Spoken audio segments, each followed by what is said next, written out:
Okay, hello everyone. My name is Bryan Cortez, a librarian at the Office of the Government Corporate Council, Philippines, and the Secretary of Special Libraries Association Asian Community. And I will be your host for today's session. So welcome to the SLA Asia webinar series with the theme, The Internet is Full of Fools, Role of Special Libraries in Maintaining Credible Information. We are now in our fourth session, and our partner organization today is the Association of Indian Law Libraries. Before we start our program, I call on the president of the Libraries Association, Ms. Seema Rampersad, for her welcome remarks.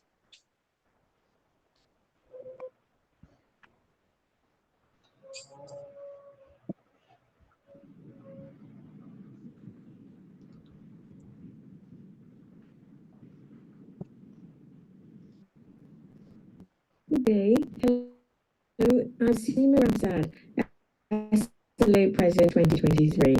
I've been invited to share this welcome with you from SLA Asia on their webinar series on the topic of the internet is full of fools, the role of special libraries in maintaining credible information.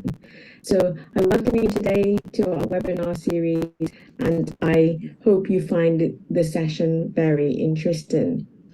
So just to give you a bit of background on the series, I myself started to look at the topic, and obviously we've covered things as the need for information professionals, as well as some of the aspects of the internet that has changed over time, but also the internet has been with us for a while now.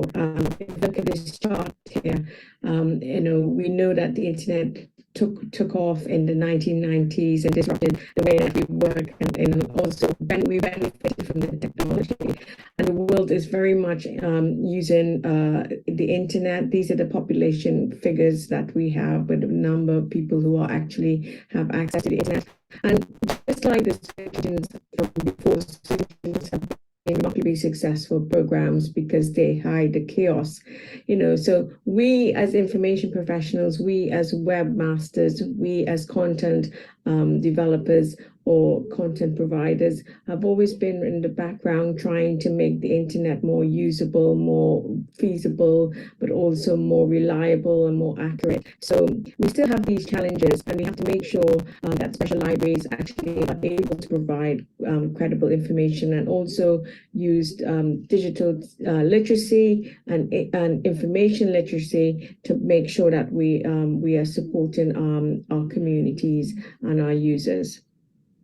Also, the last 15 years or so, we've seen a disruption in digital media, so social media. There's lots of activities going on by people. The internet has also been democratized. Everybody has access to it now. Well, a lot of the world population anyway. And also, there's more content. There's big data. There's lots of content being shared in real time. So being able to find credible, accurate, authoritative information is still very much our challenge now. So what remains is people thinking about fact on what is fiction. So being able to share this element of digital literacy with our users and our communities is still very much important. Looking at the chaos out there in terms of all this access to information. And us being specialized librarians, being able to organize it in a way is very still relevant now. Looking at what's accurate and what's not accurate, what's fake news and what's not truth. These are all still things that we have to be able to empower our users and our communities to do. Misinformation versus the truth, in terms of health information or information that's very much life sort of like threatening or very much important to the way that we live our lives is really still very useful. So a lot of that's been covered since the last few years with the pandemic. But being informed is one of the things that we also need to make sure that we empower our communities, but also learn what's correct and what's misinformation.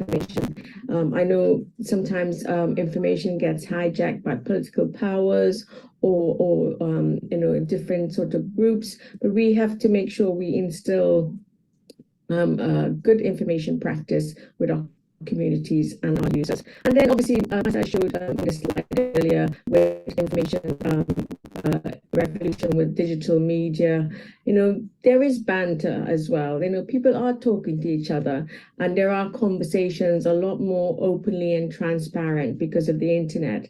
But we need to obviously, when we apply, fact and information that's relevant to our work and our lives, we want to make sure that we research the correct information that can be shared and used as evidence base for the things that we're doing. So learning those research skills and looking at digital literacy, empowering our users to obviously cross-check some of the things that they need to do. Is it accurate? Is it time relevant?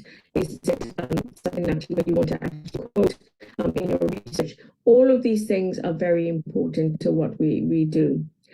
At SLA, we have competencies, we have ethics, we have values, we have professional standards that we have to maintain. This is one of our core reasons why people belong to SLA. And we're actually in the process of updating our competencies, which will probably be shared by early 2024, but it's still there on our website. And we're here to help you navigate that and also highlight some of the competencies you need as a specialized librarian. So data, information, knowledge are critical to the functioning of modern organizations in today's society. Effective management and the use of information help an organization or an individual to prosper and grow. These are introductory lines to our competencies on our SLA org website. But obviously, as I said, we are in the middle of updating the competencies and they will change.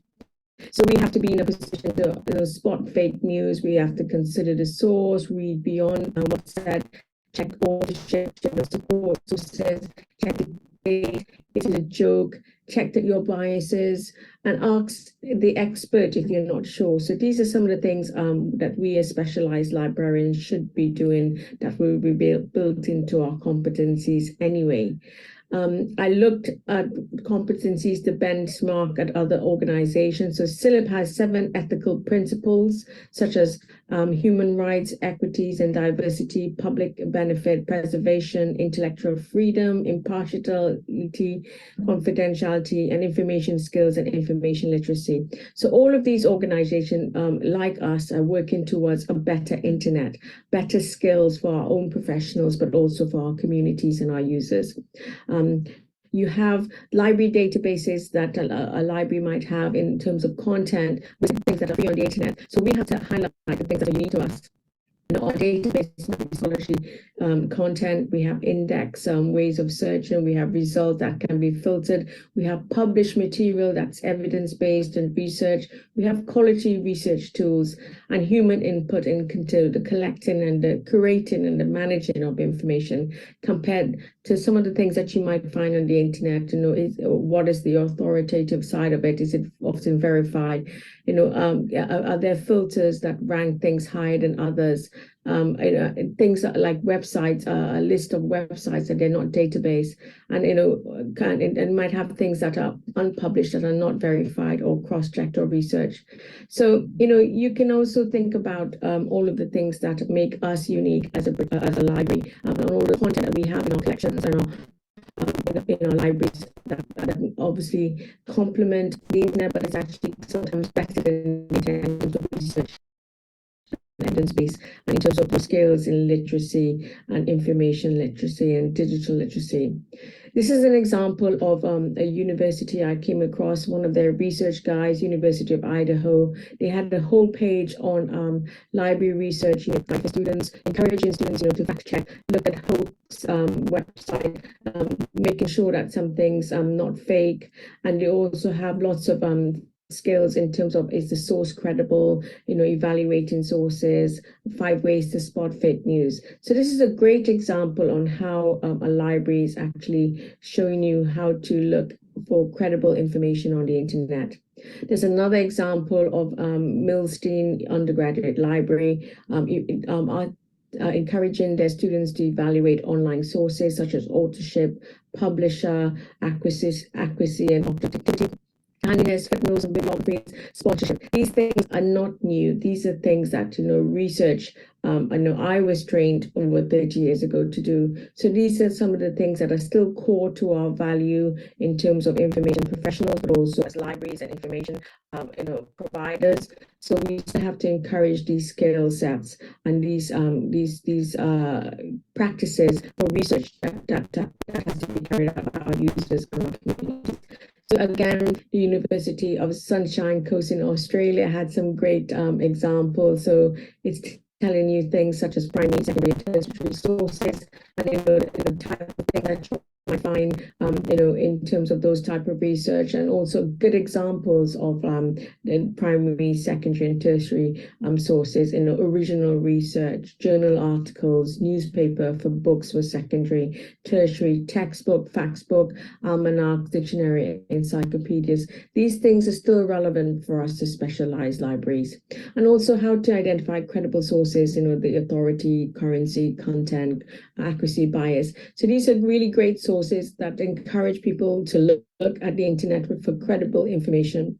And last but not least, coming back to SLA, as specialized libraries, our strength is our professional network and our specialism. That is what makes us unique in terms of like the content we have access to and the professional standards that we need to maintain in our communities, our committees, as volunteer leaders, as members, all the things that we do to encourage professional skills and to help the next generation of students and new professionals adopt these new practices is something that we really need to obviously make sure SLA Asia and the rest of the SLA encourage our professionals to do and share best practice with all of you all. So I thank SLA Asia and wish them well for their webinar series on the theme of the Internet is full of fools, role of special libraries in maintaining credible information. I thank the SLA Asia community for your great programming and innovative webinar series. I understand that all of the webinars will be shared on this link. And I ask you to get involved with SLA, stay involved, and also be a part of this great community. We truly are an international association that connects information professionals, and we're in the middle of going through drastic and big changes that will benefit the organization and our members, and we really want you to get involved. So this is me, Seema, saying best wishes. Do enjoy the content that we share with you, and we hope it provided value as well as insight to you and your community as well as your professional development. Thank you again to SLA Asia and everyone who's worked hard on this. Thank you. Bye-bye. Okay, thank you very much, Ms. Seema Rampersad, for that informative welcome remarks. So to start our session, may I call on our first speaker. So she is the Deputy Librarian and Head of the Justice TPS Chow Law Library, National Law University, Delhi. She was honored with FCIL Sheffer Grant by the American Association of Law Libraries in 2012. She was also a Commonwealth Fellow with the Institute of Advanced Legal Studies, University of London, United Kingdom. She is a science graduate from the University of Delhi and has earned Master of Library and Information Science and Master of Philosophy in Library and Information Science. She has done Bachelor of Laws from CCS University, Meerut, and Master of Laws specializing intellectual property rights from GGSIP University, New Delhi.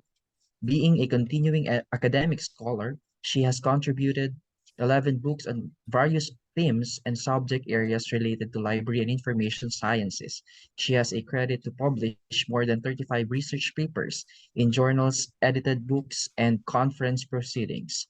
To discuss our first topic today, entitled Art of Searching Internet, Phenomena of Accuracy and Reliability of Information on Internet and Role of Libraries, please help me welcome our first speaker, Dr. Priya Rai. Thank you so much. And Okay. I'm really thankful to you for inviting me, SLA, on a very important topic, as said by ma'am, Seema ma'am, that this is really very important in this era when how we have as a librarian, this is our primary duty, that how we can approach our users and put them in a right path of searching internet phenomena. The topic which is given to me today is art of searching internet phenomena of accuracy and reliability of information on internet and the role of libraries. I can say that this is really very important nowadays when internet really has revolutionized the way we search for the information, provide vast and easily accessible repository of knowledge.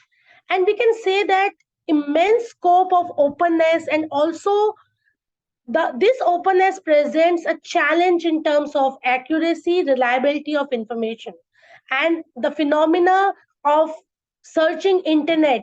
It has prompted a shift on how we can approach information seeking, and has emphasized the crucial role that libraries. I'm working in a law library.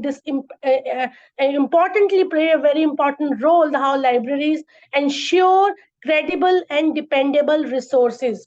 Although we can also say that the art of searching the internet and evaluating the accuracy and reliability of information is crucial in modern digital age, where information is abundant but not always trustworthy. So here the hitch lies. Here we have to look into the reliable information, and law libraries specifically play a very significant role in helping individual for navigating this landscape by providing access to reliable resources for teaching and enhance the information literary skills.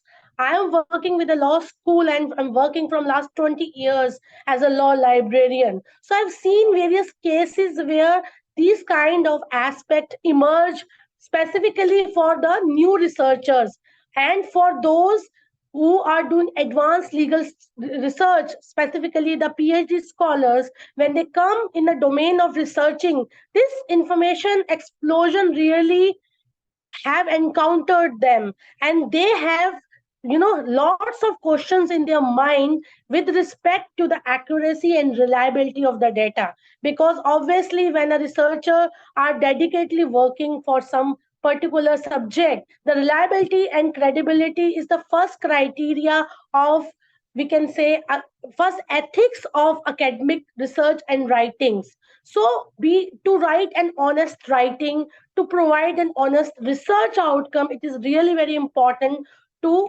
look into these phenomena. Today I'm going to discuss about the three aspect of reliability and the reliability of information and the phenomena of accuracy. First is search internet phenomena. Second is accuracy and reliability of information on internet, and how a librarian, specifically a law librarian, have a burden on the shoulders. So on the shoulders to guide their researchers, their user, and put them towards the right path of information exploration. So the phenomena of searching in internet is, we can always treat it as a fundamental activity in the digital age, and as it involves various aspects such as search engines, online databases, to find information on a wide range of topics. So the phenomena explores or encountered with so many in text issues. First among them is the user behavior. The behavior is really very important.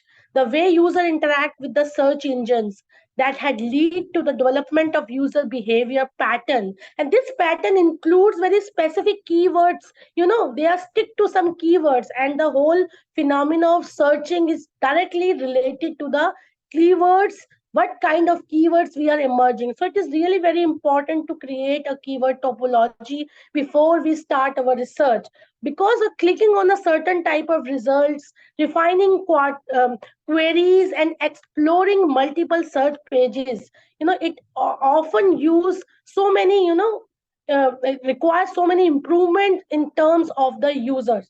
So, sir, the user behavior is important, as well as information retrieval pattern.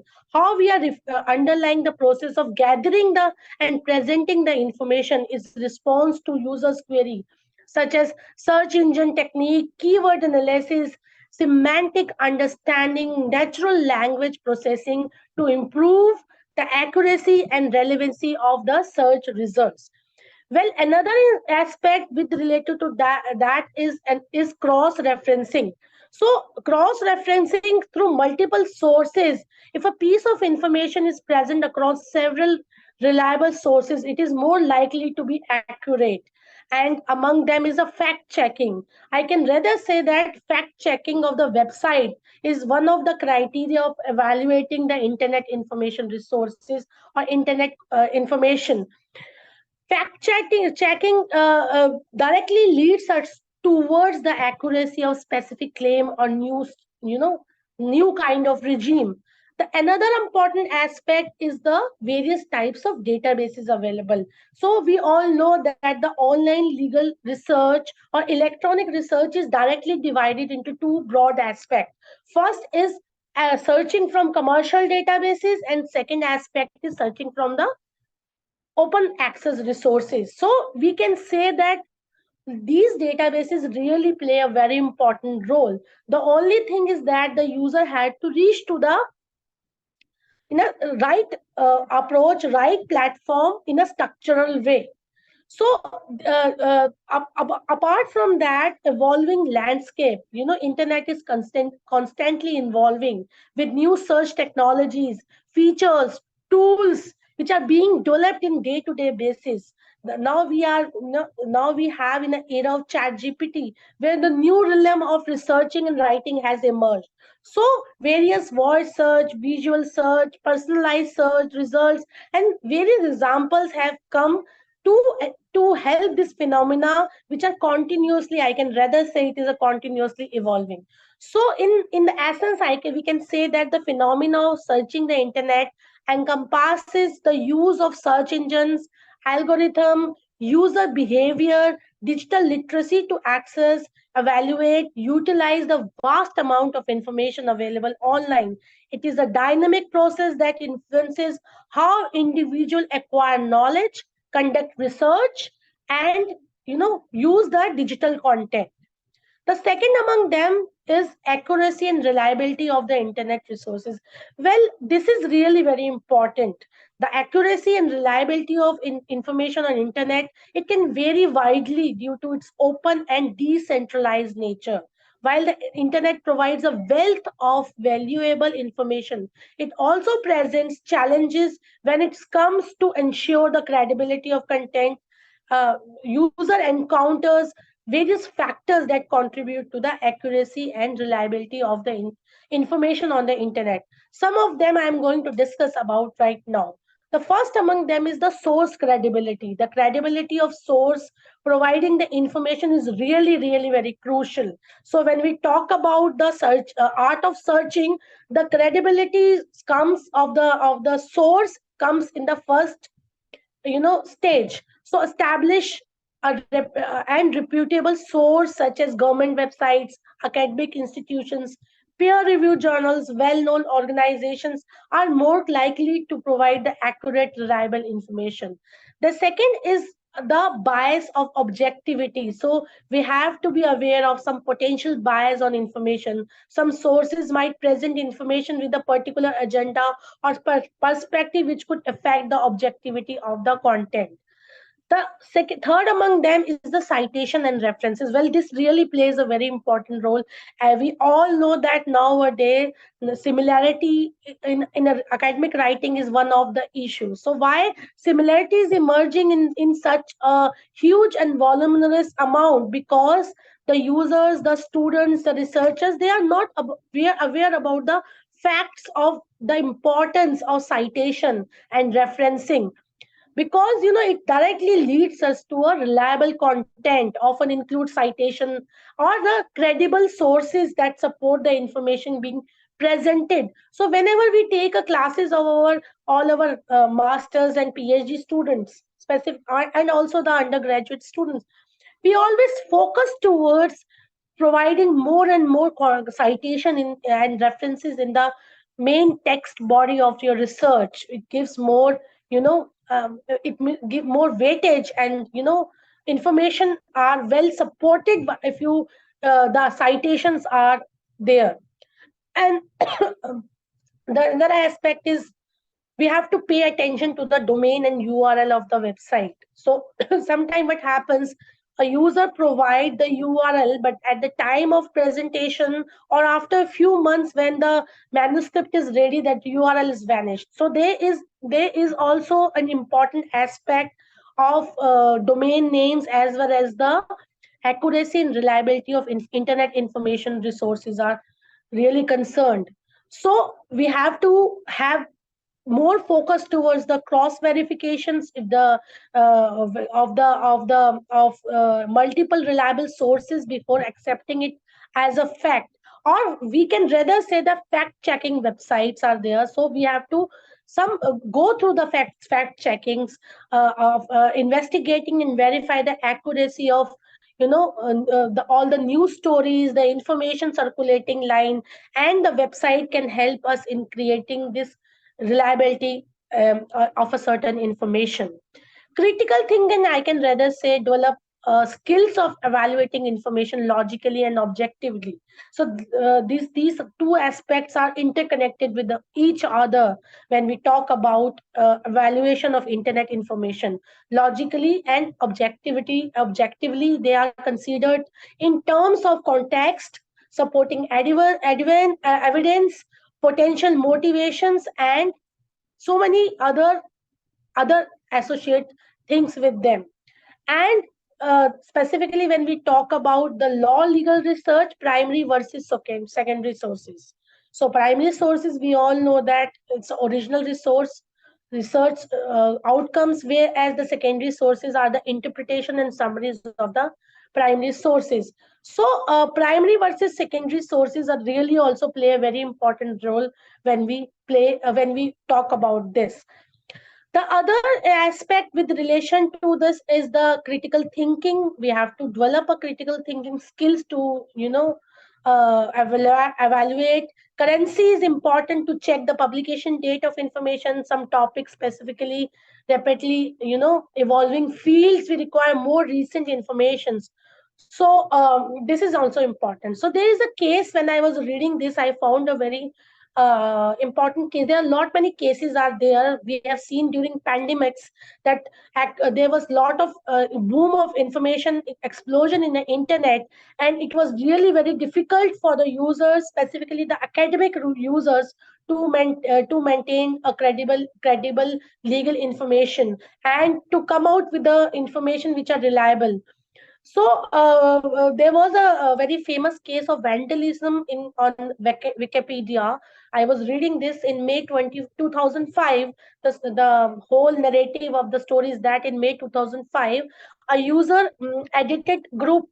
The users edited the one of the user edited the bibliographical articles of John Schengenther, senior, so that it contains several false and defamatory statements. So because the Wikipedia has the option to for the users to edit the content, so this one fellow has very specifically edited the bibliographical articles, and it contains several false and defamatory statements.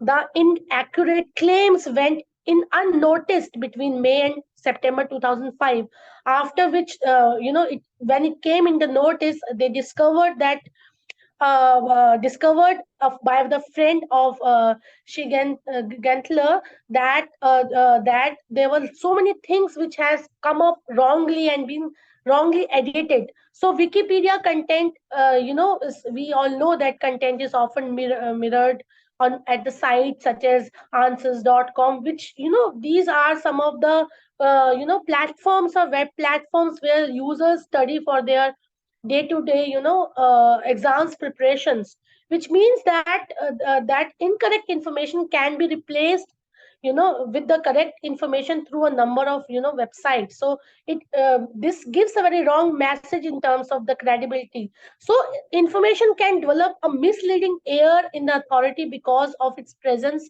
in such sites. So many users, students specifically, they say that they rely more oftenly on these various kind of internet resource sites, and they how do they whatever the available information available they they extract that information. So we can say that while the internet offers an incredible sources of information, user must, or the learners or the researchers must exercise with caution and critical thinking to ensure the accuracy as well as the reliability of the content that they encounter. So, relying on the reputable sources, checking for bias, cross verifying information, and honing the information literacy skill are really, really very important steps to navigate the complexities of online information effectively. The third aspect, which comes in when we talk about the phenomena of accuracy and reliability, is the role of libraries. As a librarian, this is our primary responsibility to, act in a very responsible manner in this digital age, because we all know that the digital content is evolving in response to digital age and continue to serve as the essential guardians of accurate information and promoter of information literacy. So the law libraries or the law librarian, whosoever it is, play a really very important role in legal professions, and we can say the justice system by providing access to legal resources, or we can say leading the writers or academic writers or the jurists by supporting them with the legal search and promoting legal educations. So libraries serve as an essential, we can rather say it's a promoter of legal educations, and the libraries serve as an essential repositories of the legal information and contribute to the effective functioning of legal practitioners, scholars, and we can evenly also say the general public. So they address the challenges of accuracy and reliability on internet. So various things which law librarian has to disseminate to everyone: curation and collection development. So the library collection and correlation should be very reliable and should be from a reputable resources. Even in India, the University Grants of Commission, who looks after the education quality, they come up with a list of journals so that to get rid with the predatory publication, which was coming up like a mushrooms in the academic world. So the creation of collection development is really very important. The another aspect of which is required to be established is information literacy based education. So librarians or the libraries should promote or create a programs to help users critically evaluate source and develop skills to distinguish between credible and unreliable information available online. So this empowers individual to make information decisions when navigating with the internet. Librarians also should come up various kind of finding accurate information as a reference sources, various online guides, various by providing high quality information, and various kinds of digital repositories should be created on the end of the libraries. We have in our National Law University Delhi, we have created a repository, a legal repository in the name of Vidhi Gyan Sangrah, so that the user can easily extract out the open domain information as well as the commercial platforms information, including academic journals, historical documents, and many more to ensure accurate information is accessible to the wide audience. Well, we can rather say that collaboration with technology is important for a librarian. We cannot, in a style, say that technology gives us the bad things. The perceived pearls of information are being provided to us through the technology. So the librarian should come up with a very, as I already said, that come up with a very accessible and accurate information with the help or embraced technological tools to provide various databases, ebooks, digital resources, and plethora of information available in open access platforms. Fact checking and verification here are really very important, as well as accurate and update information. So as I said, librarians should skilled with the guides, access to the subscription of databases, provide preservation of knowledge is also one of the aspect for cultural knowledge, ensuring reliable information for everyone. So in the last, we can say that the essence of art of searching and internet involves a combination efforts of search engine, critical evaluating skills. Libraries serve as an invaluable resource for individual seeking accurate and reliable information in an online world filled with both valuable content and potential in misinformation. So here the role lies to provide various reliable and accurate information, and spread and provide and awareness about misinformation available on various domains. With this note, I thank everyone for giving me this opportunity to have an interaction with you and talk about a very important aspect, which is really, really very important nowadays, about the accuracy and the reliability of information, which is which is really a new aspect in terms of academics, and the role of internet and the role of libraries. Thank you so much. Okay, thank you very much, Dr. Priya Rai. So in this digital age, mastering the art of searching the internet is crucial due to the intricate interplay between information accuracy, reliability, and the pivotal role libraries play. The internet offers a wealth of information, but discerning credible sources is paramount. Libraries serve as beacons of guidance, promoting information literacy and teaching users how to evaluate online content. We, librarians, curate resources and provide expert assistance, enhancing the reliability of information seekers' quests. Navigating the vast expanse of the web demands critical thinking and source verification skills. Proficiency in this art empowers individuals to harness the internet's potential while safeguarding against misinformation and fostering a knowledge society. Once again, thank you very much, Dr. Priya Rai, for that very informative discussion. Thank you very much. And moving on with our program, our next topic is entitled Cyberspace and Fake Identities, Role of Law Libraries in Maintaining Credible Legal Information to the Society. So our next speaker is working as an assistant librarian at the National Law University, Delhi. He obtained his bachelor's degree from the University of Delhi, Master of Arts in Public Administration, and Bachelor of Laws from Meerut University. He also finished his Master of Philosophy in Library and Information Science from the Indira Gandhi National Open University. He has obtained his doctorate degree from Vikram University. He was awarded the Best Young Law Librarian Awards or award instituted by Manupatra and the Association of Indian Law Libraries in September 2019.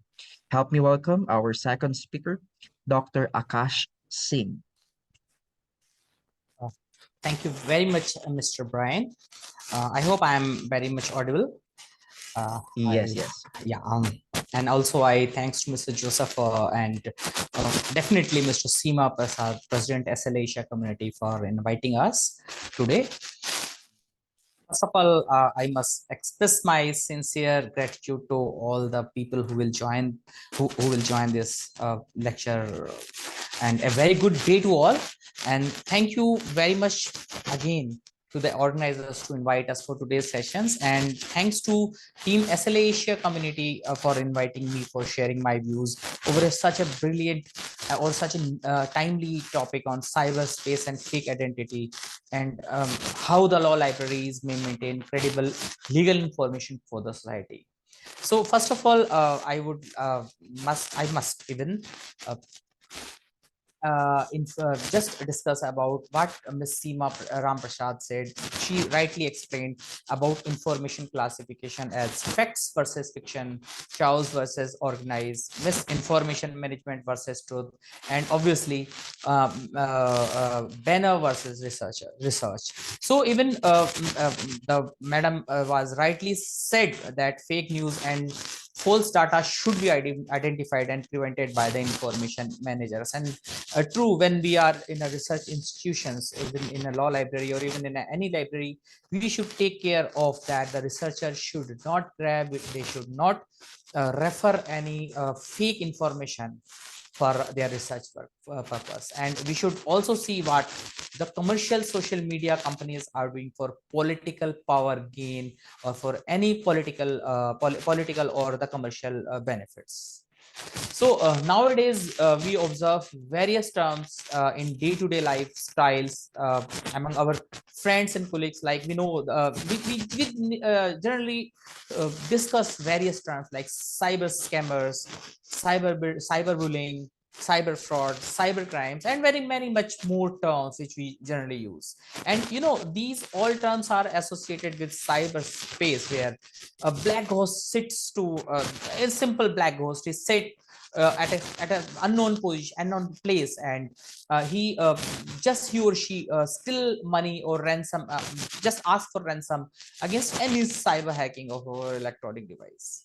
So people may receive ransom messages, they may receive some calls, they may receive some fake lottery emails, they may receive some fraudulent OTPs or some messages with some links, so that they may be cheated by a ghost, by a black ghost who is sitting. Nobody knows where he is sitting. So I would like to share one of my experience when I came back home from my office. It is basically the instance in around 2008 or 2009, and my father happily informed me with excitement that he has received a text message in his phone, and that text message is saying that he has won a lottery of more than 3 billion. This was the starting of this type of things. And in one another example, in 2010, I received mail from a well-figured professor and who was in his trip to US, and that email was stating that he is in trouble and need money. The same mail was received by all of his contacts in mailing list. So that was the starting of cheating the people with the help of the fake identity, the scammers they were using at the beginning. With the development of information and communication technology, obviously it has decreased distance of the world and professional colleagues, like we are talking from some part of the world right now, but it has also given opportunity to establish fake identities of the real peoples. Those who are in social media might have observed or may have experienced multiple friend requests from the same number of person. Even the chat boxes or messengers, if you will see, that are also used for sending fake links through fake identities of your friends through social media. So, my dear friends, presence in cyberspace is now counted as the same risk crossing roads with no signals.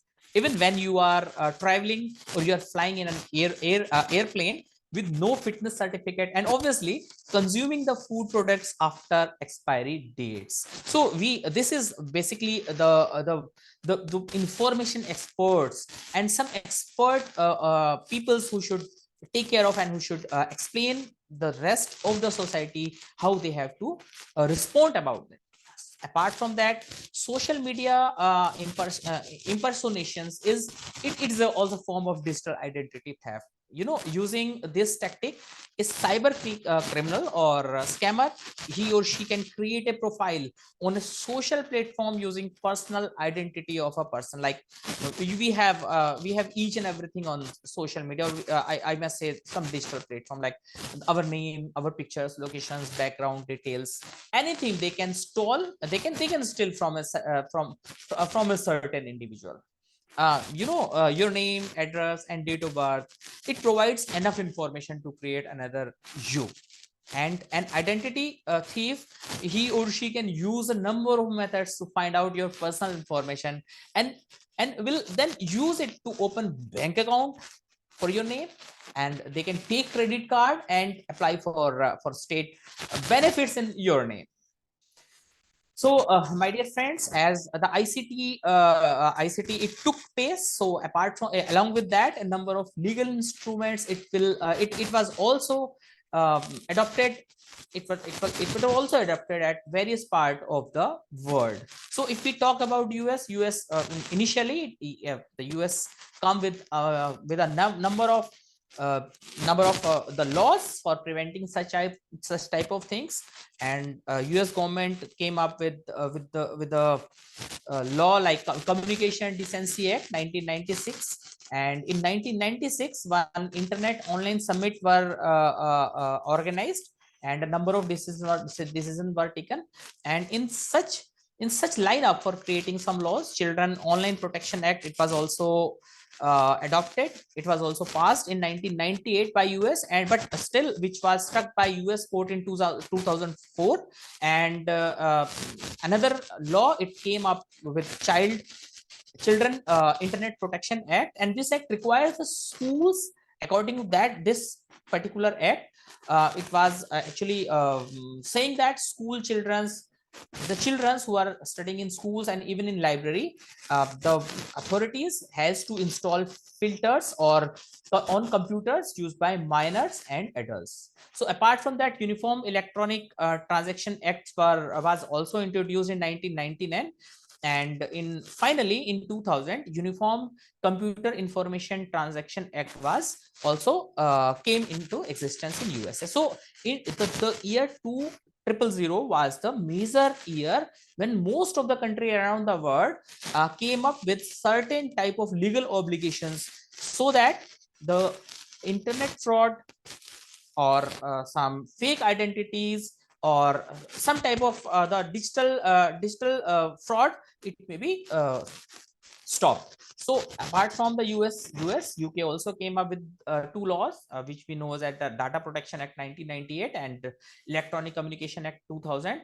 But India is also one of the country which came up with the Information Technology Act in 2000, and this act talks about digital signatures, electronic government regulation of certifying authorities, digital signatures, certificates, and penalty and adjudication. So apart from such countries, most of the countries, they came up with a number of legal obligations, legal acts and the legislation, so that the digital privacy, the digital piracy may be stopped.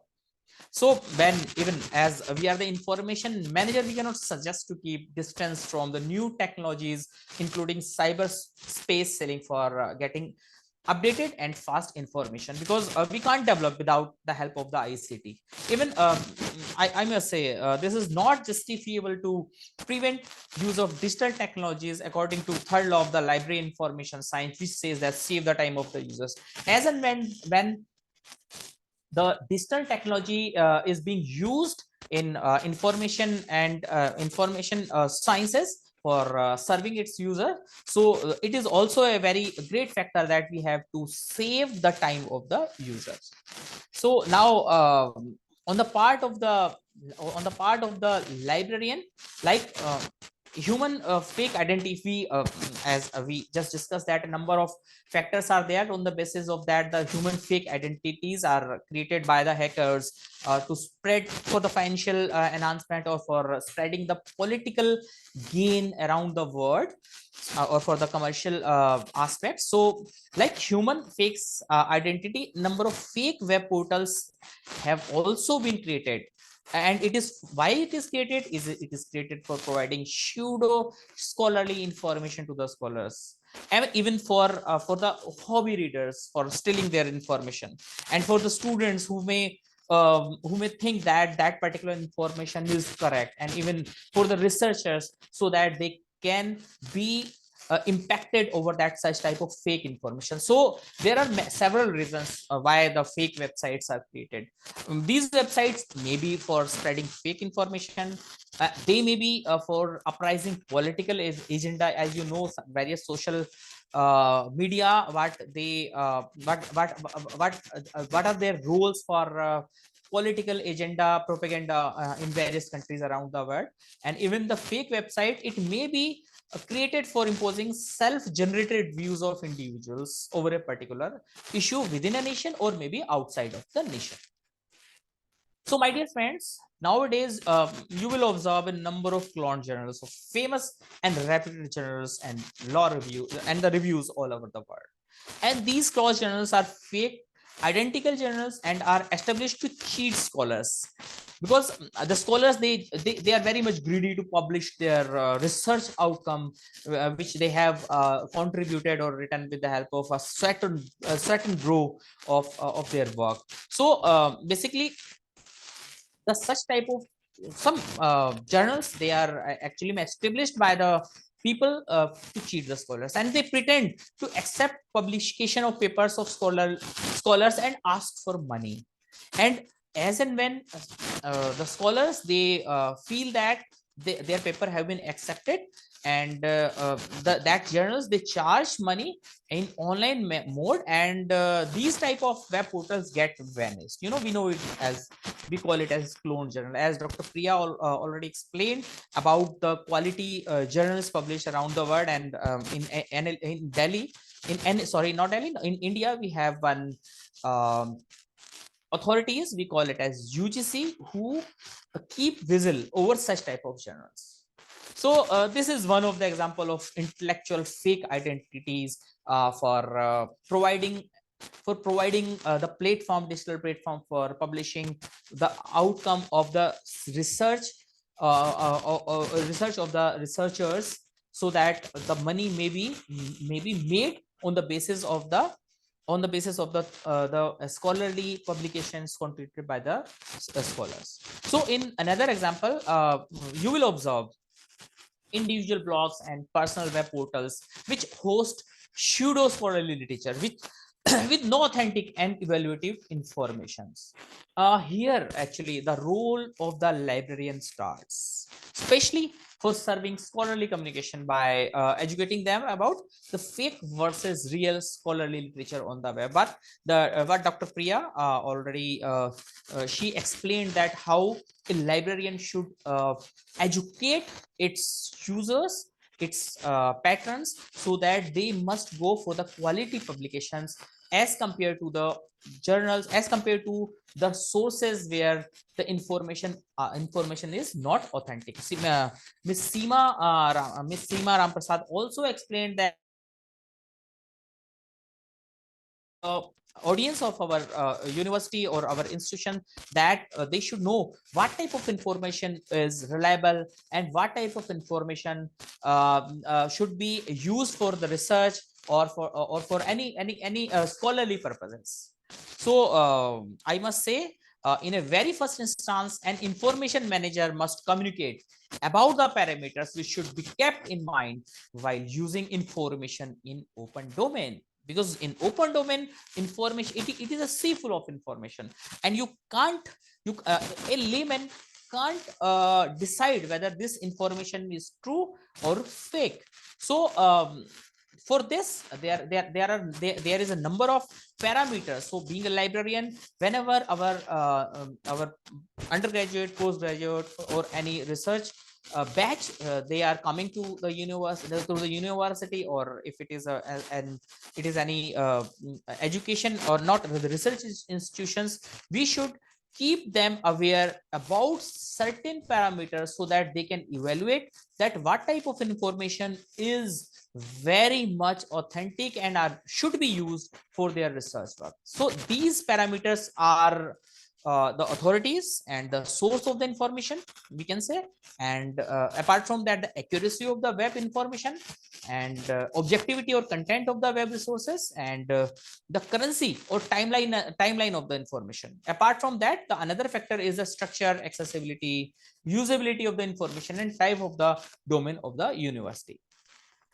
So we should explain, we should inform the laymen, that the people who are coming to us, that we should take care of when we are going to access any information which is available on internet. They should be clearly that who is the responsible for the contents of the page, and who is basically the author of this web page, and if there is no author, who is the organizations, who is maybe society, maybe the government site, who is basically publishing this or the hosting this particular website, or in case of no author, in case of no government body, in case of no organization, other people should know that whether it is sponsored by any education institution or it is any personal site. So that is the authority or the sources a person should take care of when he is going to access the particular information. So the another factor is the accuracy. So when the digital information is used, that which is available in open domain, we should take care of that, whether the source of any factual information listed, so that you can verify them in another source. So basically there must be some citation sort of things, whether the information is available on that on a particular web page or web portal, whether it is supported by the citations of the historical research, or it is simply written by certain people. So apart from that, the content should also be verified, whether the content is provided information or the provided as a part of a public service, or whether it is a simple advertisement. So objectivity or the content is also very important. And when we just explain, or we just refer to for a particular things, or for a particular web information, currency or the timeline is very important, because the old information is not so much useful for the research. When we are doing research, we have to make some bridge between the past and the current research outcomes. So we have to take care of all such things. So when we also require to explain the people that when they are using any particular sources, they should know that what type of domain they are using, whether it is .org, .edu, .info, .tv, .gov, and so on. So basically, when the people come to us, we have to inform that the authentic information are available based on the evaluation of certain parameters that they have to evaluate or assess before getting or before referring such information for their research work.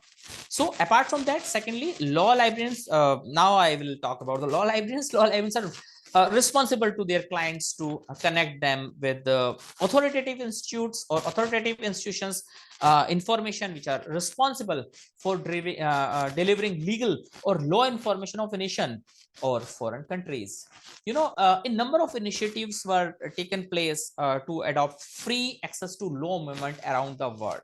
So the first one is known as Montreal Declaration, and which was adopted during Law Via International Conference. It was organized in Montreal in 2002. And in short, if you will search about this initiative, you can put FALM, which means free access to law movement. And under this initiative, more than 34 virtual legal institutes have been set up, and you can visit to the main page as we know it as World Legal Information Institute, and the URL is worldlii.org. And I'm very much sure that you will get the legal information related to your country listed under your country tag under this web portal, and all the authentic information delivered by contributed by the government association, government organizations, and the public institutions and the educational or research institutions are available to access in this portal. So apart from that, second initiative was adopted by the UNESCO, and UNESCO came up with the policy guidelines for the development and promotional of the government public domain information, and it was adopted in 2003. And this policy document, it was a policy document contributed by Peter, and this document actually it was saying that over the countries, all of the member countries of the UN, they are bound to provide access of governmental public domain information to rest of the world through web portals of respective government institutions, and which and such type of information actually are covered under the human rights of the people around the world. So this was the second initiative, which says that all the actually law information is the major law information are basically related to the legislation which are actually delivered by the parliaments or the lawmaking bodies, and apart from that the core decisions which are actually delivered on the basis of the legislation passed by the parliament of the legislative body. Apart from that, law reforms reports are there which are actually are the intellectual outcome of the experts of a particular institute of a particular country. So such type of informations are actually delivered on the basis of the institutions or the legal institutions or the public institution of the country. So the UN, the UNESCO, they came up with that motto that all information should come in public. So apart from that, a very interesting meeting was done in 2010 in Durham University, and during this meeting a Durham statement, it was signed by the law librarians of the law schools of USA, and they agreed to cease printing of law reviews of the journals published by their law schools, and they agree to provide digital copies of the journals on the web portals of the institution, so that all the law journals or the law reviews published by the law schools in US, it should come up free of cost to rest of the world. So my dear friends, on the basis of this, law common repositories has been established. So as and when you just visit, if somebody is visiting your library and who is asking for some law related journals, and unfortunately you don't have any database to provide access to your patron who is coming to you, so you and he or she wants to access the scholarships articles or the journal articles, so you can refer his or her to use law common repositories, and it contains the law most of the law journals of the law journals and law reviews published by the law schools and the university, not only from the US but also from other parts of the world. So more than 3000 law reviews and law journals it is available to access with this platform. So I must say that for society, law librarians have to impart a greater responsibility by connecting society with law framing agencies. You know, as a law librarian, he or she may know that where the legal information has been indexed on the websites of the university of the public institutions and the universities. So as in this condition, the law librarians have a greater responsibility to connect the society or the layman to that particular web resources, so that the society people, the general people, they may not go for the open search in any search engine in simple googles, because the Google or any search engine, it gives results not only from the authentic sources but also from the unreliable resources, or where they have the reach of the server. So in such case, we have to take as a law librarian, we have to take a lead. And if we talk about on an India part, as Indian counterpart, we, along with Dr. Priya, um, uh, she's a well-known law librarian in India, even I must say in Word, we are maintaining a Word portal. We know it as the public www.publicdomainresources.webs.com, and this portal is actually we have created for the society, where we have indexed all authentic web portals of government institutions, including courts, parliaments, law reform institutions, along with academic research institutions working for law research, not only for the India but from all over the world. So if you will visit this web portal, you will find that the legal institutions of almost all of the country you will find there, and you can use that particular the information available on that particular portal, so that you could refer the authentic informations. So here in last, I would like to conclude with the saying of Ravindranath Tagore. He's the scholar in India, who once said, "You cannot cross the sea merely by standing and staring at the water." And here I want to add that we, the information professionals, have the greater responsibility to create a bridge over the water through netting authentic and reliable information source. And obviously, dissemination and reach out activities are almost much needed activities, as we, the librarian, have to take care of. With this note, I thank you to the organization for such a wonderful webinar, to one and all, and for patiently listening of my views on topic assigned. Thank you very much. Okay, thank you very much, Dr. Akash Singh. Well, in the realm of cyberspace, the emergence of fake identities underscores the need for credible legal information. Law libraries play a pivotal role by curating and disseminating accurate legal resources, safeguarding the integrity of legal discourse. Law libraries should equip society with reliable tools to navigate the digital landscape, ensuring access to authentic legal knowledge. Amidst the anonymity and misinformation of the internet, law libraries stand as bastions of trust, cultivating information literacy and upholding the principles of justice by offering a haven of reliable legal sources. These libraries contribute indispensably to informed decision making and the maintenance of just and lawful society. Thank you very much once again, Dr. Akash Singh, for that very interesting discussion. Well, that concludes our last session for SLA Asia's webinar series. So may I invite everyone to attend the events of different organizations in Asia where SLA Asia is one of the associated partners.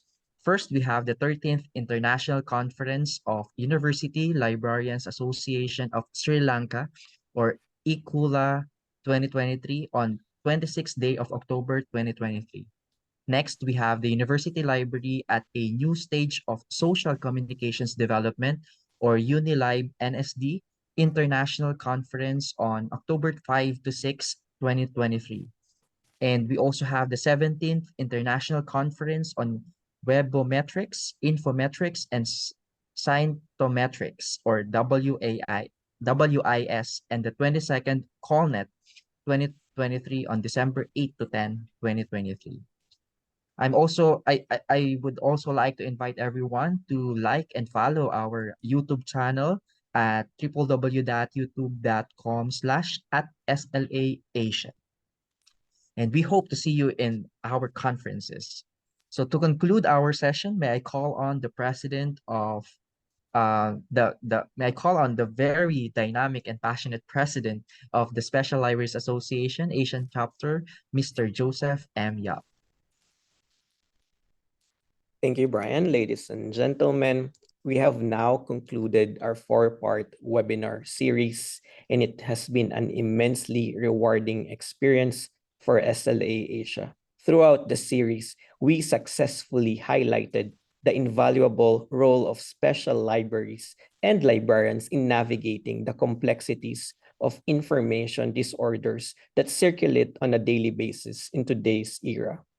It is evident that the content we encounter on various websites, online apps, and social media platforms, all products of web technologies, may not always be reliable. Despite their dubious nature, they have the potential to sway our beliefs and persuade us to accept their questionable information willingly. Given this reality, it becomes crucial for each of us to be proactive in evaluating, contemplating, and applying critical analysis to the information we come across. In today's information-saturated world, media and other sources have the power to capture our attention and significantly impact our views and opinions. To safeguard ourselves from falling prey to misinformation, I encourage everyone to take the lead in adopting a discerning approach.